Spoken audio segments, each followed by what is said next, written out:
지난 11월 한 달은 감사의 계절이었습니다. 네 주일을 함께 예배드리면서 감사의 의미를 여러 각도에서 되새겨 보았죠. 네 주간에 제가 드렸던 설교를 다시 한번 요약을 하면, 첫째 주일에는 좋은 나무가 아름다운 열매를 맺습니다 하는 제목이었죠. 둘째 주일은 알곡은 천국 창고에 들어갑니다. 그리고 셋째 주일은 오직 하나님의 은혜로, 그리고 지난 주일에는 오늘의 감사에 대해서 말씀을 드렸습니다. 이 한 달 동안에 드렸던 말씀의 그 주요 키워드는 가령 열매, 또 천국 창고, 은혜, 그리고 오늘, 이런 이제 중요 단어로 요약을 할 수 있겠죠. 이 모든 단어들은 감사라는 주제와 연결이 되고 있습니다. 한 해의 가을을 맞이해서 풍성한 곡식의 열매를 주신 하나님께 드리는 감사절기였습니다. 이 열매는 밖에 버려지지 아니하고 잘 이제 정제가 되어서 천국 창고에 보관이 되죠. 주인은 이 열매를 아주 소중하게 보관을 합니다. 이 모든 과정에는 성도들의 헌신과 열정, 열매이기도 하지만 무엇보다도 위에 계신 하나님의 은혜로 말미암아 된 것임을 우리는 잘 알고 있습니다. 따라서 감사와 영광의 대상은 우리 하나님 아버지시죠. 이 감사의 진정한 의미는 물론 과거에도 감사하지만 오늘 현재가 중요하다는 것을 지난주 말씀을 드렸습니다. 지금 우리는 하나님 은혜를 감사하고 있는가? 우리 자신을 돌아볼 필요도 있겠죠. 지금 온 세상은 코로나 바이러스로 아우성을 치고 있습니다. 이런 때 감사할 수가 있을까? 이렇게 생각할 수 있겠죠. 오늘 하루하루 또 새 환자가 생겨난다, 또 레코드, 기록적으로 새로운 환자가 생겼다, 이런 말을 들으면 참 우리의 마음이 무겁습니다.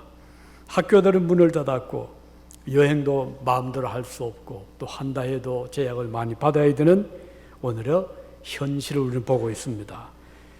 그리고 가족 가운데 가령 누가 감염이 된 온 식구들이 밖에 나가지도 못하는, 그리고 그 앓다가 목숨을 잃게 되면 그 마음의 아픔, 상처가 얼마나 많습니까? 요즘에 여기 TV 보니까 이 코로나 바이러스로 목숨 잃은 그런 분들을 많이 이렇게 보여주더라고요. 그 중에는 훌륭한 의사 선생님도 있었고, 간호사도 있었고, 또 베테랑, 예비역 그런 군인들도 있었고, 또 훌륭한 정치가도 있고, 많은 분들이 이 바이러스로 세상을 떠난 것을 보면서 참 마음이 우울해지는 그런 요즘입니다. 이 코로나 바이러스는 남녀노소 구별하지 않고 공격을 하고 있잖아요. 전쟁터에서는 잘 이겨냈는데 이번 이 바이러스로 쓰러진 자들이 또 많이 있습니다. 그래서 우리는 이런 현실을 바라보면서 우리 그리스도인들이 가져야 할 마음의 자세는 어떠해야 될 것인가 생각하지 않을 수가 없습니다. 더구나 많은 교회들이 집회를 마음대로 가지지 못하잖아요. 물론 국가에서 이제 막기도 하지만 또 자발적으로 모임을 자제도 하고 회피하기도 합니다. 그리고 우리 그리스도인들 중에도 예배를 두고 갈등을 많이 겪습니다. 우리 충분히 이해를 합니다. 특히 이제 자녀들이 그 연로한 부모를 향해서 제발 집에 계세요, 이 병이 끝날 때까지는 밖에 나가지 마세요, 이런 그 애틋한 부모에 대한 사랑을 또 표현한 것을 우리는 보고 있습니다. 애굽에 살던 이스라엘 백성들이 머물렀던 고센 땅처럼 마늘의 죽음의 천사가 하나님 백성들 집어 이렇게 넘어가주면 참 좋겠는데 꼭 그렇지만 않은 것 같아요. 그래서 예배를 드리는 경우에도, 가정에도 이 병은 또 침투를 하고 있음을 보는 것입니다. 예배 참석하고 나서 감염된 자도 있잖아요. 또 성가대를 하고 났는데 또 감염된 경우도 있고, 어떤 경우는 어느 교회는 목사님이 감염이 되기도 하고, 또 성가대 지휘자도 우리 아들 나가는 그 타코마의 교회는 자기 그 성가대 지휘자가 같은 직장에 일하는 분인데 감염이 돼서 자가를 하고 있다, 그런 이야기를 들었습니다. 그러니까 뭐 이 병은 뭐 안 들어가는 곳이 없는 것 같아요. 뭐 교회도 들어가고 또 직분자에게도 들어가고 뭐 병원의 의사에게도 들어가고, 그러니까 우리들이 다들 염려하는 것이죠. 이런 것을 보면서 우리가 예배는 꼭 참석해야 되는가, 이런 마음의 갈등을 겪게 됐다는 것이죠. 예배 참석하는 자들은 아예 병 걸릴 각오를 하고 순교 각오를 하고 참석해야 되는가, 아니면 포기해야 하는가, 이런 고민도 하지 않을 수가 없는 것이죠. 또 사실 정부 당국에서도 얼마나 그 고민을 하겠습니까?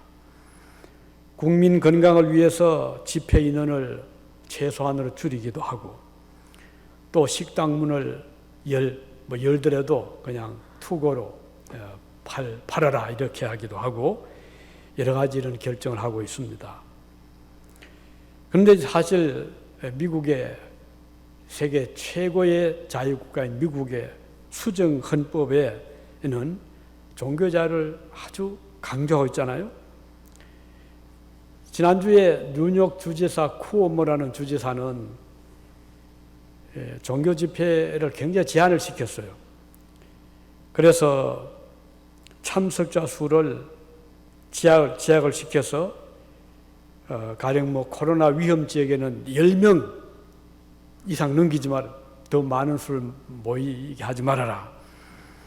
또 조금 덜 위험한 경우라 하더라도, 그러니까 오렌지 존이죠. 레드 존 위험한 지역, 오렌지 존은 좀 덜 위험한, 오렌지 존은 25명까지 모여라, 이렇게 그 행정 명령을 내렸어요.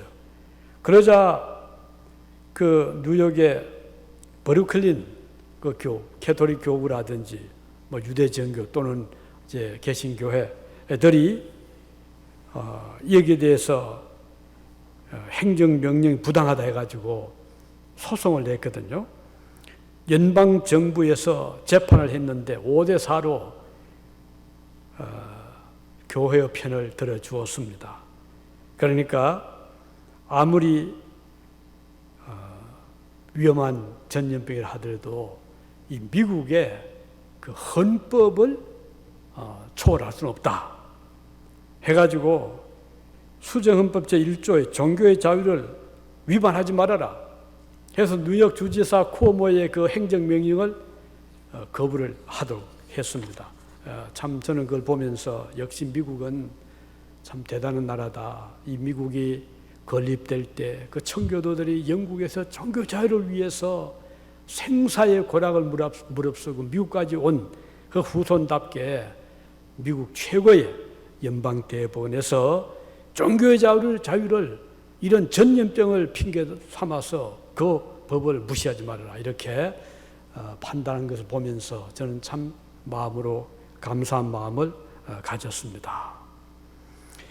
그래서 대법원은 감염병 시대에서도 헌법이 뒤로 밀리거나 잊혀져서는 안 된다라고 하면서 뉴욕주의 예배 참석 규제는 종교의 자유를 보장한 수정헌법 제1조를 위반했다 이렇게 판결을 했습니다.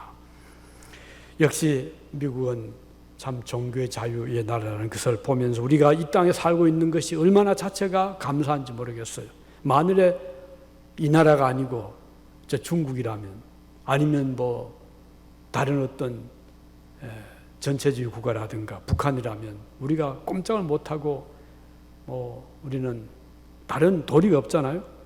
교회를 나갈 수가 없고 또 성경을 가질 수 없고 그런 곳에 살고 있다면 하는 끔찍한 그런 생각을 하게도 되는 것입니다. 우리 교회도 이 팬데믹 사태가 일어났을 때 참 사실 많이 고민도 했습니다. 그리고 기도하면서 어떻게 이 사태를 잘 이겨나갈 것인가를 생각하면서 아침마다 기도를 했습니다. 그리고 앞으로도 이 문제를 두고 우리는 기도를 많이 해야 될 것입니다. 오늘 함께 읽은 본문을 통해서 우리에게 주시는 하나님 말씀의 귀를 우리가 기울이기를 바랍니다. 사도 바울이 로마 교회에 주신 이 교회의 말씀, 이 교훈의 말씀은 오늘 우리들에게 주시는 하나님의 중요한 말씀으로 생각합니다. 오늘 그 중에 한 가지는 소망 중에 즐거워해라. 지금 이렇게 세상이 힘들고 어둡고 하지만 소망을 가지고 즐거워해라. 이게 바울 사도의 권면입니다. 소망은 희망을 의미하잖아요. 절망과는 반대죠. 낙심하지 말라는 의미가 되겠죠. 불안으로 염려하지 말라는 뜻도 됩니다.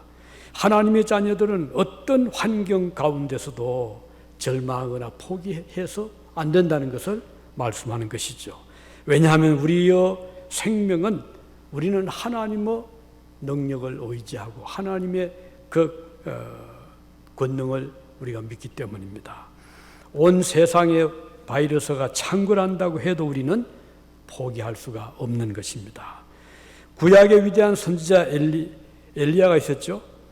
그는 유대왕 중에서 가장 우상을 많이 섬겼던 아합이라고 하는 그 왕시대에 살았던 선지자였습니다. 그런데 아합은 얼마나 이 우상을 좋아했던지 전국에다가 산이면 산당, 동네는 동네에다가 또 제단, 심지어는 예루살렘까지 그 이 우상의 제단을 곳곳에 세워놓고 우상을 섬겼는데 그 이유는 그의 왕비 이세벨이 이방 여인이었고 이세벨이 또 좋아했어요. 그러다 보니까 이스라엘 전국의 우상의 산당이 비일비재했어요.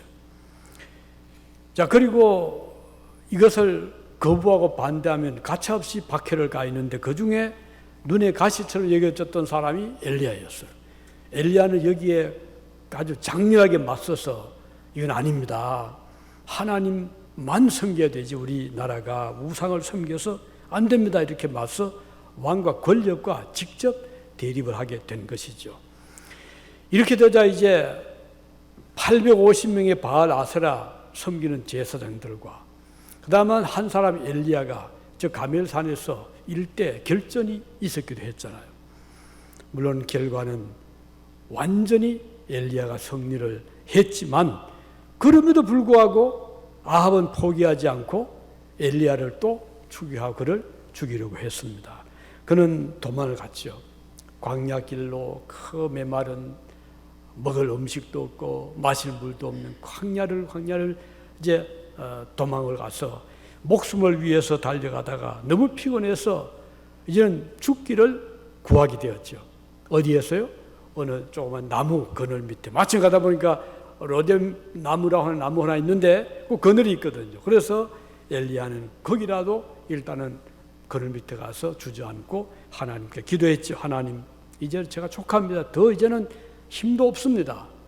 저의 목숨을 거두어가 주십시오. 이렇게 얼마나 힘들었으면 엘리야가 하나님의 그 종이 이런 기도를 했을까 하는 생각을 해봅니다. 그는 여호와의 넉넉하오니 지금 내 생명을 거두어 주십시오 라고 한탄 기도를 한 것입니다. 이걸 보면 아무리 믿음 훌륭해도 하나님의 선지자라도 이렇게 약해질 수가 있음을 볼 수가 있고, 그래서 여러분의 주변에도 믿음 좋은 분이 때때로 이렇게 약해지면 그걸 보고 비난하지 말고, 엘리야도 그랬고 또 하나님의 종들이 그런 때가 있거든요. 그럴 때 우리는 그들을 위해서 기도해주고 격려해 줄 필요가 있겠죠. 그런데 이런 때 능력이 나타났죠. 갑자기 천사가 나타난 겁니다.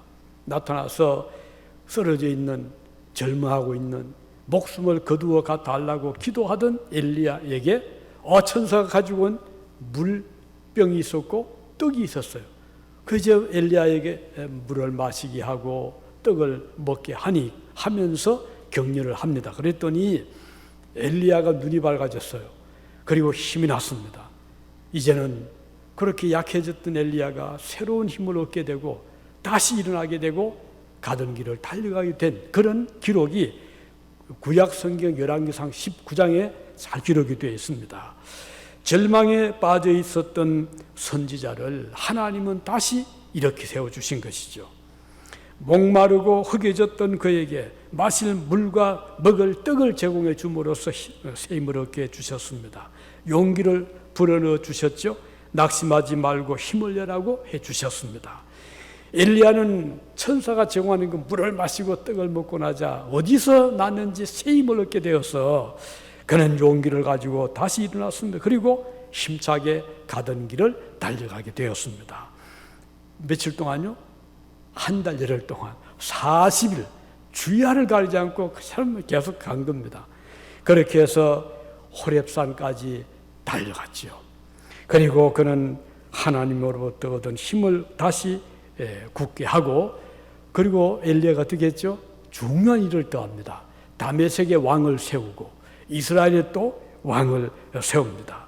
기름을 부어서 다메섹의 하사엘에게 왕을 세우고 또 이스라엘의 왕 예후에게 기름을 부어서 왕으로 세웁니다. 그리고 그뿐 아니라 자기의 후계자로 엘리사를 발탁을 해서 그에게 또 능력을 이제 기름을 부어서 제자로 삼습니다. 이렇게 아주 중요한 사역을 오히려 그 말기에 절망 후에 그는 다시 이루게 된 것입니다.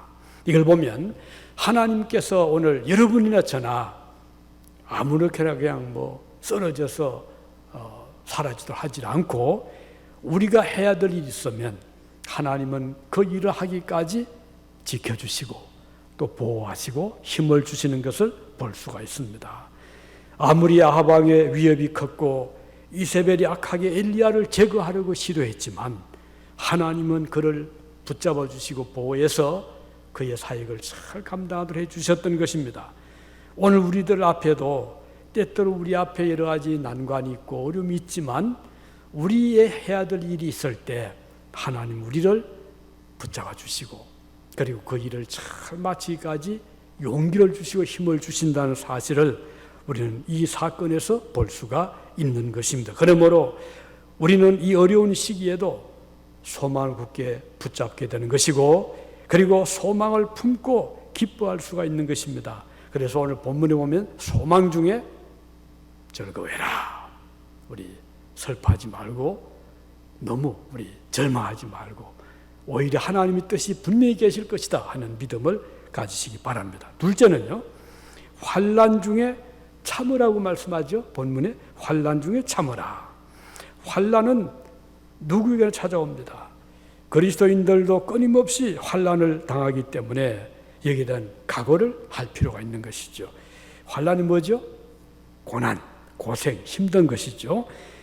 그리스도인들도 이 세상의 모든 사람들처럼 여러 가지 고난을 받습니다. 막 태풍이 불면요, 나무에 달린 그 가지에 있는 모든 열매들이 같이 뭐 나무 그 바람을 맞아야 되고 떨어지기도 하잖아요. 뭐 거기에 벌레 먹은 것도 떨어지면 때로는 생감도 뭐 아무런 병이 없던 과일도 막 떨어질 수가 있어요.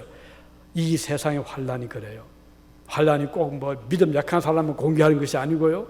아니면 뭐 세상 사람만 공개하는 것이 아니고 믿음 좋은 사람도 신앙인에게도 교인에게도 환난을 끊임없이 막 닥쳐오거든요.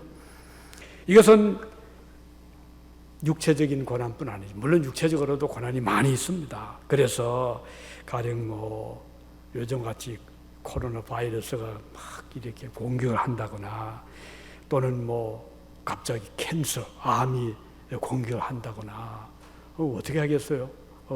지난 며칠 전에 포틀랜드 어떤 목사님이 연락을 했는데 저도 그 목사를 이제 본 바가 있는데 그 췌장암으로 세상을 떠났다는 연락을 해주더라고요. 뭐 병이라는 것이 사람 안 가리잖아요. 뭐 기독 신자도 불신자도 목사님도 장로님도 권사님도 누굴 만나라고 이 공격할 수 있거든요. 육체적인 고난뿐 아니라 심적인 고난도 있잖아요. 정신적으로 힘들 때가 있습니다. 그리고 가난, 요즘 한국에 보니까 뭐 이런저런 일로 자살이 그렇게 많네요. 가족 간 다투다가 목숨을 끊기도 하고 재산 문제 가지고 아파트에 떨어지기도 하고 저걸 보면서 참 힘든 세상이다. 가난도 그렇고 질병도 그렇고 이런 모습을 우리가 보며 살고 있습니다. 자, 이런 가운데 우리 그리스도인들은 이 환난이잖아요. 성경에 보면 환난을 받더라도 인내해라, be patient, 참아라 이렇게 말씀하고 있습니다. 우리 예수님의 삶을 보더라도 이 세상에 사실 동안에 고생 많이 하셨잖아요. 우리 그래서 초대교회 때 이단 중에 어떤 이단이 있었는 거 아니에요. 예수님은 이 세상에 육체로 오신 것이 아니다. 이런 이단이 있어요. 이걸 이제 도케티즘, 미국에서는 도세시즘 이렇게 말하더라고요. 이건 뭔가 아니 예수님의 가현설이에요. 예수님의 몸은 가짜다 이 말이에요. 예수님은 하나님이기 때문에 우리처럼 육신이 없다. 그냥 눈에 보이는 건 가현이다. 이렇게 이단이었거든요. 그러니까 그들은 예수님의 고난 자체를 부정을 하는 거예요. 예수님은 영이기 때문에 우리처럼 고생한 것이 아니다. 이거 이단입니다. 그래서 초대교회 이걸 정절했어요. 아니다. 초대 교부들, 초대 정통 교회에서는 우리 예수님도 우리와 똑같은 몸을 가지고 오셨기 때문에 우리와 같은 그런 고생을 하셨다. 우리 주님 땀도 흘리셨고 눈물도 쏟으셨고 피곤도 하셨고 우리 주님 우리가 받을 모든 육체적 고난을 받으셨다 하는 것이 그 당시에 초대교회에 아주 확립된 정립된 교리였어요. 지금도 그건 마찬가지예요. 그러니까 우리 예수님이라고 해서 우리보다 덜 고생했다 아닙니다. 우리 못지않게 우리보다 더 많은 고생을 하셨고 보세요. 주님이 피곤도 하셨지요. 박해도 받으셨지요. 오해도 받으셨지요. 비난도 받으셨지요. 재판도 받으셨지요. 정죄 받으셨지요. 죽을 죄라고 사람들이 막 조롱을 했지 않습니까? 한때는 형제들도 주님을 막 배척을 했고요. 그 동네 주민들이 예수님을 죽이려고 막 그를 밀어붙여가지고 벼랑 끝까지 간 적도 있었습니다. 이런 환난을 겪으신 주님이 생을 포기하지 않았었어요. 그래도 참으시고 얼마나 억울하셨겠어요. 하나님의 아들, 하나님 창조주께서 이런 수모를 겪을 때 우리가 겪은 것보다 훨씬 더 강도가 높았을 것입니다. 그럼에도 그는 우리 주님은 낙심하지 않으셨습니다.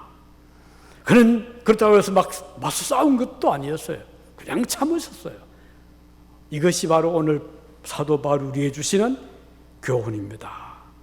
구약 선지 이사야는 말씀했죠. 그는 우리 주님은 털 깎는 자 앞에 잠잠했던 그런 양과 어린 양과 같았다 이렇게 말씀하고 있습니다. 우리 주님은 환난을 피해서 도망만 다닌 것도 아니었어요. 때로는 다 딱 맞서서 다 받으신 것이죠. 환난 중이라는 말은 환난의 한가운데 있더라도 참으라는 뜻입니다. 로마 성도들이 환난 가운데 빠져 있었을 때 그들이 힘들었잖아요. 붙잡히면 그들은 사자의 밥이 된 적이 있었어요. 사자의 밥 어떻게? 원형 극장 있잖아요. 콜로세움.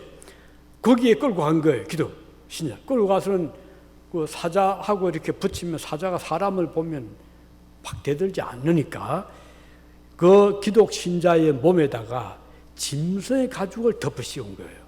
그러니까 사자가 짐승을 착각하고 막 물에 뜯어. 그런 일까지 기독교 신자들이 당했는데도 불구하고 초대교회 신자들은 그 고난을 당하고 순교를 했던 것입니다. 참는 것이죠. 얼마나 힘들었겠어요. 그렇지만 인내의 마지막은 구원이고 아름다운 것입니다. 우리 속담도 있잖아요. 인내는 쓰다. 그러나 그 열매는 달다. 이런 속담이 있지 않습니까? 이 세상에 많은 경우의 일들이 있어서 인내를 요구하는 일들이 너무 많습니다. 학생이 공부하면서 꿈을 키울 때 인내가 절대로 필요하잖아요. 한 해도 아니고 10년을 또는 때로는 20년을 그 긴 세월 동안을 공부를 해서 꿈을 이루어 나가잖아요. 열매가 맺히기 위해서 마찬가지로 조그만 열매 처음에 보면 서글프잖아요. 저게 열매 맺을까 싶은데 바람도 불고 비도 내리고 때로는 태풍도 오지만 그 가지에 붙어 있어서 자라가다 보면 어느새 그 열매가 커지고 향취가 나고 색깔이 좋아지고 나중에는 아주 좋은 열매가 맺히는 것처럼 오늘 우리 그리스도인들에게도 인내가 꼭 필요한 것입니다. 우리 교회 생활도 마찬가지예요. 우리가 교회 다니다 보면 참 힘든 일이 많아요. 왜? 인간관계가 쉽지 않잖아요. 더불어 교회는 가장 인간관계가 밀접한 곳이기 때문에 더 힘든 거예요. 차라리 뭐 직장 같으면 딱 5시, 6시에 딱 끝나면 집에 오면 되지만 교회는 그게 안 되거든요. 뭐 주일날만 예배 보고 헤어지는 게 아니잖아요.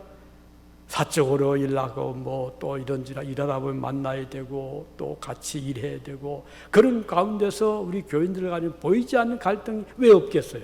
그런데 우리는 이때 필요한 것은 서로 참아주는 거예요. 혹시 저 사람 나를 오해해도 참고 나에게 어떤 좀 괴로운 말을 해도 내가 참아주고 하다 보면 그것이 오히려 성화되어서 나중에는 참 좋은 그런 열매를, 좋은 성도의 교제를 가지게 되고 비로소 훌륭한 기독교 신자가 되는 것입니다. 사업가도 성공하기 위해서 인내가 필요하잖아요.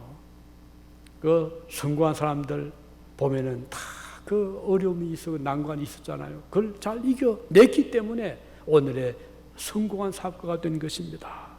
어느 누구도 인내 없이는 성공할 수 없는 것이죠. 자, 우리 학생도 열심히 공부하는 과정에서 시험도 쳐야 되고요.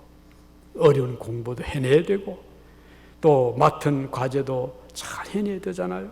그렇게 해서 마침내 졸업도 하고 또 나중에 성공도 하게 되잖아요. 특히 믿음의 열매를 맺기 위해서 우리 그리스도인들은 특별한 인내가 필요합니다. 훌륭한 그리스도 일꾼이 되기 위해서 많은 시련과 연단을 감내해야 되는 것입니다. 교회 안에는 금과 같은 보배로운 일꾼들을 하나님께서 세우시는데 그 일꾼들을 통해서 하나님은 교회를 잘 지키게 하시고 성장시켜 나가게 하십니다. 작은 교회들 가보면 꼭 일꾼이 몇이 있더라고요. 하나님께서 세워주셨어요. 큰 교회도 교인들이 많아도 전체가 일꾼이 될 수는 없잖아요. 그 중에는 일꾼은 극소수입니다. 그 적은 수가 큰 교회를 보이지 않게 서포트하고 또 교회가 잘 나가도록 이분들이 그 소금 역할을 하고 있더라고요. 하나님께서 적절한 일꾼들을 세우십니다. 그러나 아무나 세우는 거 아니잖아요. 반드시 치열한 긴 고난의 연단을 겪은 자들을 하나님께서 참게 해서 마치 그 진주가 태어나듯이, 진주라는 것은 조개 안에 그 어떤 모래라든지 또는 어떤 상처가 나서 거기에 이제 진주가 생기는데 이게 한 해, 두 해 되는 게 아니거든요. 오랫동안 그 아픔을 참고 하는 가운데 아주 그 값진 진주가 형성이 되지 않습니까? 우리 주님의 일꾼들도 마찬가지입니다. 우리가 연단을 받고 받을수록 더 빛나는 가치 있는 보배 같은 주님의 백성이 될 수 있고 일꾼이 될 수 있는 것입니다. 그래서 환난 중에 참자. 마지막으로는 우리 주님 주신 말씀 셋째는 기도에 항상 힘써라 그렇게 말씀했어요. 기도에 힘써라. 성도가 환난 중에 소망을 잃어버리지 아니하고 기뻐할 수 있는 비결이 있습니다. 그건 뭔가 하니 기도를 힘쓰는 것입니다. 기도는 뭐죠? 하나님과 대화하는, 하나님과 토킹하는 겁니다. 우리 마음을 열고 하나님과 대화하고 질문도 하고 답을 받기도 하고 하나님과 무언의 대화도 하고 실제로 대화를 하기도 하고요. 기도는 하나님을 만나는 대면의 하나의 기회입니다. 기도는 내 마음을 주님께 보여드리는 기회가 되기도 하죠. 환난을 당하는 성도가 환난 중에도 인내할 수 있는 비결은 기도의 힘에 있는 것입니다. 기도는 제한된 우리의 힘에 무제한적인 하나님의 능력을 덧입게 하는 그런 위대한 그런 힘이 있는 것이죠. 하나님의 무한한 도움을 받을 수 있게 하는 것이 바로 기도인 것입니다. 내 힘으로 감당할 수 없는 일을 당할 때 그 일을 감당하게 하는 힘은 기도를 통해서 얻는 하나님의 능력인 것입니다. 그러므로 기도는 성도에게는 생명처럼 귀한 일인 것이죠. 야곱이 외갓집으로 도망을 갔잖아요. 가서 고생을 많이 하면서 20년 동안을 견뎠어요. 그래서 가족도 이루고 아이들도 많이 이제 성장을 시켜서 20년 후에 집으로 돌아오는데 걱정이 뭔가 하니 자기가 고향을 떠날 때 형을 속였잖아요. 에서를 속여가지고 장자권을 빼앗았는데 지금 돌아가면 과연 형님이 나를 받아줄까? 이게 걱정이었어요. 그런데 걱정하면서 오다가 하루는 이제 집 가까이 이제 왔을 때 그 강변에서 잠을 자게 됐어요. 야복강이라는 강인데, 근데 잠드는 것에서 걱정이 사라지지 않습니다. 그런데 꿈속에서 야곱이 천사를 만납니다. 야곱이 천사를 만나자 반갑습니다. 그를 딱 붙잡고 나를 도와주세요. 내 기도를 들어주세요. 지금 형님이 저렇게 지금 나를 향해서 어쩌면 죽일지 모르는데 나는 걱정되어서 지금 잠을 못 잡니다. 하고 천사를 딱 붙잡고 이제 씨름을 하게 됩니다. 이제 천사가 이제 야곱과 씨름하는데 야곱이 뭐 기를 쓰고 죽을 힘을 다해가지고 딱 붙잡고 안 놓는 거예요. 그러다 보니까 시간이 흘러가고 새벽이 됐어요. 동이 트는데도 야곱은 놓지 않습니다. 저에게 복을 주셔야 됩니다. 야곱은 지금 지푸라기도 붙잡는 심정이잖아요. 다 붙잡고 하나님께 기도하듯이 그 천사를 붙잡고 하는데 천사가 이제 나를 좀 낳아달라. 내가 가야 된다. 안 됩니다. 제게 복을 빌어주셔야만 놓습니다. 그러니까 천사가 나중에는 그래 내가 졌다 하고서 야곱을 탁 쳤는데 환도뼈가 부러진 거예요. 그리고는 천사가 그에게 약속을 한 거예요. 내가 너에게 복을 빌어주겠다. 자, 여기에서 보여주는 것은 야곱의 그 끈질기고 그리고 낙심하지 않는 그리고 포기하지 않는 그 기도에 있었던 것이죠. 그래서 그는 약속을 받고 나서 비로소 집으로 들어갔더니 하나님께서 야곱의 기도를 들으시고 형의 마음을 움직였어요. 형이 막 그를 잡아 죽이려고 군인들을 데리고 막 나오는데 그 마음에 감동을 받은 거예요. 그래가지고는 마음이 바뀌었어요. 그래서 군인들을 다 자제시키고 동생을 죽이지 말아라 하고 형이 그 야곱을 보자 딱 품어 안으면서 왜 이제 오느냐 하고서 울음을 터뜨린 거예요. 그러면 해결 다 된 거잖아요. 우리가 하나님의 은혜를 받는 비결은 기도에 있습니다. 그 기도는 막힌 담을 열어주는, 기도는 그 막혔던 길을 열어주는, 그리고 되지 않을 일을 되게 하는, 죽음 앞에서 생명을 주는 이런 위대한 힘을 우리에게 주는 것이기 때문에 우리는 오늘도 이 본문에 보면 기도를 항상 힘써라. 이 두 가지 단어가 있습니다. 하나는 항상입니다. 그래서 기도는 하다가 중단하고 그러지 말고요. 기도는 끊임없이 하는 게 여기에 중요한 의미가 있어요. 그래서 기도를 쉬지 말고, 성경에 보면 쉬지 말고 기도해라. 우리 주님도 기도를 끊임없이 했어요. 광야에 가서도 하시고 바닷가에 가서도 기도하시고 개성한 동산에서도 기도하시고 우리 주님은 십자가에서도 기도하셨잖아요.